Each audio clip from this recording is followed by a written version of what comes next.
4 ఎకరాల భూమి 2 ఎకరా 70 సెంట్ల వరకు అనువంశికం కింద.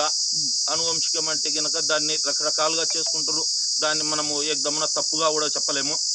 అది మంచిది ఉండొచ్చు, చెడ్డది ఉండొచ్చు. దాన్ని మనం తప్పుగా చెప్పలేము. కానీ 2 నెంబర్లు వచ్చేసి ఎకరా 67 సెంట్లు ఒకటి, 8 సెంట్లు ఒకటి కొనుగోళ్ళు ఉన్నాయి.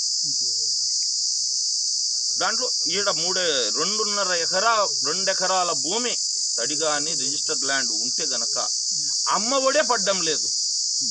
నిన్న ఇచ్చిన దాంట్లో అమ్మఒడి పథకం ఇస్తే గనక అమ్మఒడిలో 2 ఎకరాల భూమి రిజిస్టర్డ్ ల్యాండ్ ఉంటే గనక పడలేదు, అమ్మఒడి వేయలేదు అంటే 2 ఎకరాల భూమి ఉండాది అంటే కనుక వాడు దానికి కిందకే పోద్ది. డీకే అంటే 5 ఎకరాలైనా ఉండొచ్చు, తప్పులేదు దాంట్లో. అయితే 5 ఎకరాలు కూడా ఈ మూమెంట్లో ఇచ్చిన పట్టాలు కాదు.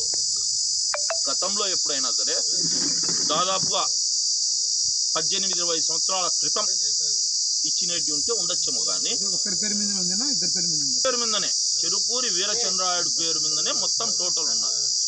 టోటల్ దీన్ని విజిలెన్స్ ఎంక్వైరీ ఇతను ఇంకా చాలా స్థలాలు, భూములు అన్ని కూడా కొనుగోలు చేస్తున్నాడు. ఏది ఈ విధంగా కాలువల మీద ఫండ్స్ రాబట్టుకోవడము ఇవన్నీ చేస్తూ